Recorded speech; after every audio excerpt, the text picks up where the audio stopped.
തുടർച്ചയായ 10ാം രാത്രിയിലും ഇറാനെ നരകം കാണിച്ച് അമേരിക്ക. US പട ഇറാന്റെ മുക്കും മൂലയും കത്തിച്ചു. അടികൊണ്ട് പുറം പൊളിഞ്ഞ IRGCക്ക് തിരിച്ചടിക്കാൻ ആകെയുള്ള പോംവഴി അറബ് രാജ്യങ്ങളിലെ അമേരിക്കൻ സൈനിക കേന്ദ്രങ്ങൾ ആക്രമിക്കുക എന്നതാണ്. നിരന്തരമായി അറബ് രാജ്യങ്ങളിലേക്ക് ആക്രമണം നടത്തുന്നുമുണ്ട് IRGC. എന്നാൽ ഇറാന്റെ മിസൈലുകളെ വ്യോമ പ്രതിരോധ സംവിധാനങ്ങൾ ഉപയോഗിച്ച് തകർത്തെറിയുകയാണ് അറബ് രാജ്യങ്ങളും. അതുകൊണ്ട് തന്നെ ഇറാൻ കരുതുന്നത് പോലെ ഒരു അറ്റാക്ക് അറബ് രാജ്യങ്ങളിലെ സൈനിക കേന്ദ്രങ്ങൾക്ക് വരുത്താൻ കഴിയുന്നതുമില്ല. അമേരിക്കയാകട്ടെ ഇടതടവില്ലാതെ ആക്രമണം ശക്തിപ്പെടുത്തിക്കൊണ്ടിരിക്കുകയാണ്.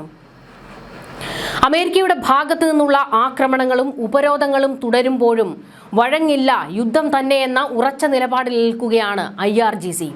ഈ സാഹചര്യത്തിൽ മേഖലയിലെ വൻ ശക്തികളെയും അമേരിക്കയെയും യുദ്ധത്തിൽ നിന്ന് പിന്തിരിപ്പിക്കാൻ ഖത്തർ, ഈജിപ്ത്, പാകിസ്ഥാൻ തുടങ്ങിയ രാജ്യങ്ങൾ മുന്നോട്ട് വെച്ച 10 ദിവസത്തെ വെടിനിർത്തൽ നിർദ്ദേശം പരിഗണിക്കാൻ അമേരിക്ക നിർബന്ധിതരായേക്കും എന്നുള്ള ഒരു വിവരം പുറത്തു വരുന്നുണ്ട്.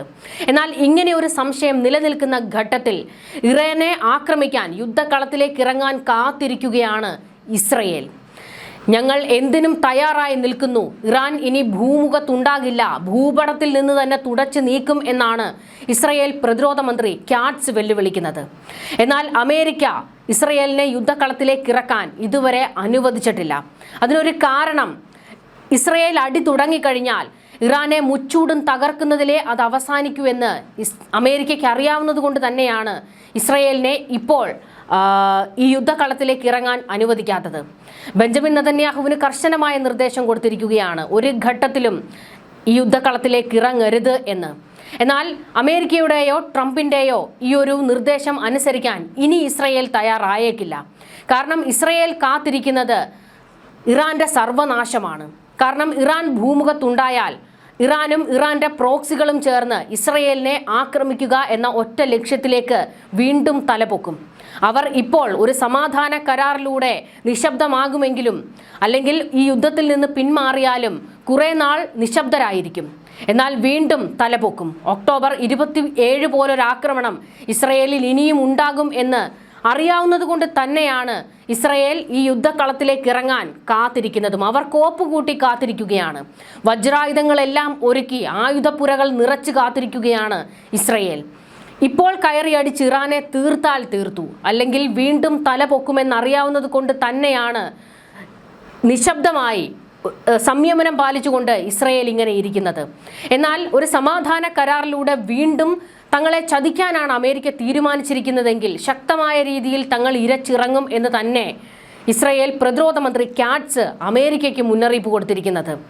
ബെഞ്ചമിൻ നെതന്യാഹു പലപ്പോഴും ഡൊണാൾഡ് ട്രംപിന്റെ വാക്ക് കേട്ട് പിന്നോക്കം പോകുമ്പോൾ ശക്തമായ വെല്ലുവിളികളും ശക്തമായ രീതിയിലുള്ള എതിർപ്പുകളുമാണ് ഇസ്രയേലിൽ നിന്ന് ഉയരുന്നത്.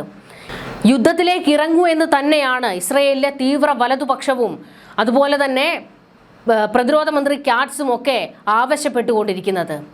എന്നാൽ തൽക്കാലത്തേക്ക് ഒന്ന് സംയമനം പാലിക്കൂ എന്ന് ബെഞ്ചമിൻ നെതന്യാഹു രാജ്യത്തോട് ആവശ്യപ്പെട്ടിരിക്കുന്നത്.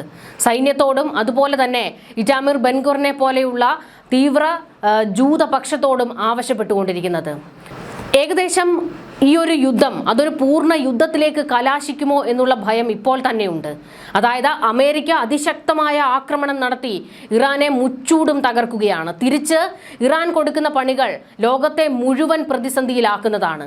അത് അറബ് രാജ്യങ്ങളിലേക്കുള്ള ആക്രമണം ലോകത്തെ മുഴുവൻ ബാധിക്കുന്ന വിഷയമാണ്. കാരണം ലോകത്തിൻ്റെ പല ഭാഗത്തു നിന്നുള്ള പല രാജ്യങ്ങളിൽ നിന്നുള്ള ആളുകളാണ് അറബ് രാജ്യങ്ങളിൽ ജോലിക്കായി എത്തിയിട്ടുള്ളത്. അറബ് രാജ്യങ്ങളിൽ നിരന്തരമായി നടക്കുന്ന ആക്രമണം അവരെ വല്ലാത്ത പ്രതിസന്ധിയിലേക്ക് കൊണ്ട് തള്ളുന്നുണ്ട്.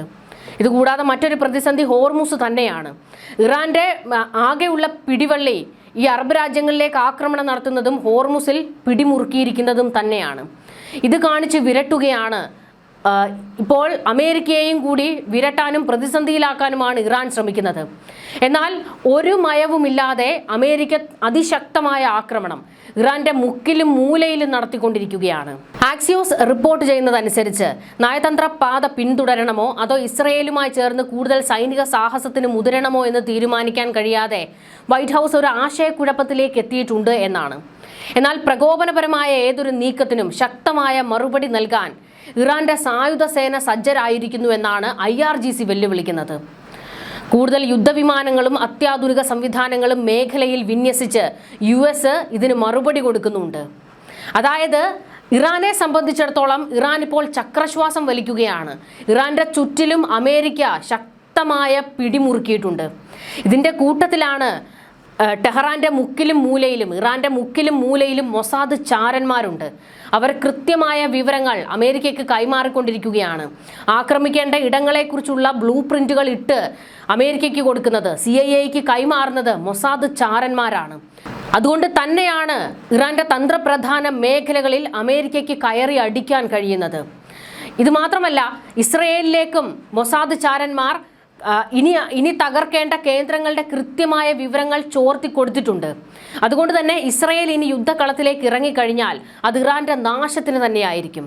അമേരിക്ക വലിയൊരു നാണക്കേടിന്റെ വക്കിലേക്കും എത്തിയിരിക്കുകയാണ്. അതുകൊണ്ട് തന്നെ അമേരിക്കയും ഇപ്പോൾ നടക്കുന്ന ആക്രമണങ്ങളിൽ നിന്ന് പിന്തിരിയാൻ ഒരു കാരണവശാലും തയ്യാറാകില്ല. അതായത് ജോർദാനിൽ വെച്ച് അമേരിക്കൻ സൈനിക താവളത്തിന് നേരെ നടന്ന കൃത്യമായ ആക്രമണത്തിൽ അമേരിക്കൻ സൈനികർ കൊല്ലപ്പെട്ടത് അമേരിക്കയ്ക്ക് വലിയ ആഘാതമായിട്ടുണ്ട്. പ്രത്യേകിച്ച് ഡൊണാൾഡ് ട്രംപിന് നേരെ ജനവികാരം ഇളകിയിരിക്കുകയാണ്. അമേരിക്കയുടെ ആക്രമണങ്ങൾക്കും കരാർ ലംഘനങ്ങൾക്കുമുള്ള തിരിച്ചടിയായിട്ടാണ് ഈ ആക്രമണം എന്ന് IRGC വെല്ലുവിളിച്ചത് ട്രംപിന് വലിയ ക്ഷീണം ഉണ്ടാക്കിയിട്ടുണ്ട്. എന്നാൽ അമേരിക്ക ഇതിന് മറുപടി കൊടുത്തിരിക്കുന്നത് വിനാശകരമായ ആക്രമണങ്ങളിലൂടെ ഇറാനിൽ നിന്ന് വില ഈടാക്കും എന്നാണ് മുതിർന്ന അമേരിക്കൻ ഉദ്യോഗസ്ഥർ വ്യക്തമാക്കിയിരിക്കുന്നത്. അതായത് ഇനിയും ആക്രമണം കടുപ്പിക്കും എന്നാണ് ആ വെല്ലുവിളി.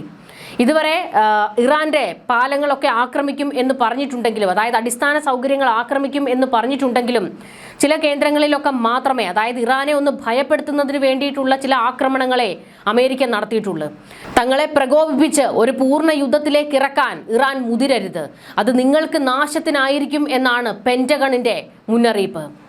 ഇറാനും അമേരിക്കയും തമ്മിലുള്ള സൈനിക ഏറ്റുമുട്ടൽ പ്രക്ഷുബ്ധമായി തുടരുന്നതിനിടെ ഇറാന് നേരെ 10ാം രാത്രിയിലും അതിശക്തമായ വ്യോമാക്രമണം US നടത്തിയത്. അതേസമയം മേഖലയിൽ ആക്രമണം വ്യാപിപ്പിച്ച ഇറാൻ കുവൈറ്റിന് നേരെയും മിസൈൽ ഡ്രോൺ ആക്രമണങ്ങൾ അഴിച്ചുവിട്ടു. അതായത് അമേരിക്കയിൽ പ്രതിരോധത്തിലാക്കുന്നതിന് വേണ്ടിയുള്ള നീക്കം. ഇതോടെ പശ്ചിമേഷ്യൻ മേഖല പൂർണ്ണമായും യുദ്ധഭീതിയിലേക്ക് വീണിരിക്കുകയാണ്. ഇറാന്റെ പ്രകോപനമില്ലാത്ത ആക്രമണങ്ങൾക്ക് മുന്നിൽ വിട്ടുവീഴ്ചയില്ല എന്ന് വ്യക്തമാക്കിയ US സെൻട്രൽ കമാൻഡ് ഇറാന്റെ സൈനിക കമാൻഡ് സെന്ററുകൾ, മിസൈൽ വിക്ഷേപണ താവളങ്ങൾ, വ്യോമ പ്രതിരോധ സംവിധാനങ്ങൾ എന്നിവ കേന്ദ്രീകരിച്ചായിരുന്നു പുതിയ ആക്രമണം തുടങ്ങിവെച്ചിരിക്കുന്നത്.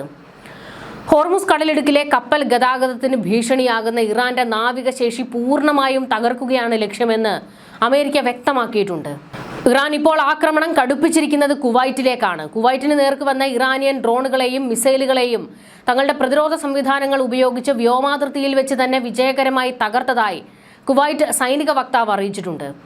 ജോർദാനിൽ US സൈനികർ കൊല്ലപ്പെട്ട സംഭവത്തിന് പിന്നാലെ ഇറാന് കനത്ത വില നൽകേണ്ടി വരുമെന്ന് ഡൊണാൾഡ് ട്രംപ് മുന്നറിയിപ്പ് നൽകിയിട്ടുണ്ട്. എന്നാൽ തങ്ങൾ പൂർണ്ണ തോതിലുള്ള യുദ്ധത്തിലാണെന്നും തിരിച്ചടി തുടരുമെന്നും ഇറാൻ വ്യക്തമാക്കിയതോടെ മേഖലയിലെ സംഘർഷത്തിന് കൂടുതൽ മൂർച്ച വന്നിരിക്കുകയാണ്. പത്തിക്കടിച്ചിട്ടും വീഴാതെ വാലിൽ ജീവൻ പിടയ്ക്കുകയാണ് IRGCക്ക്. IRGCയെ ഇല്ലാതാക്കുക എന്നുള്ളതാണ് അമേരിക്കയുടെ ഇപ്പോഴത്തെ ഒരേ ഒരു ലക്ഷ്യം.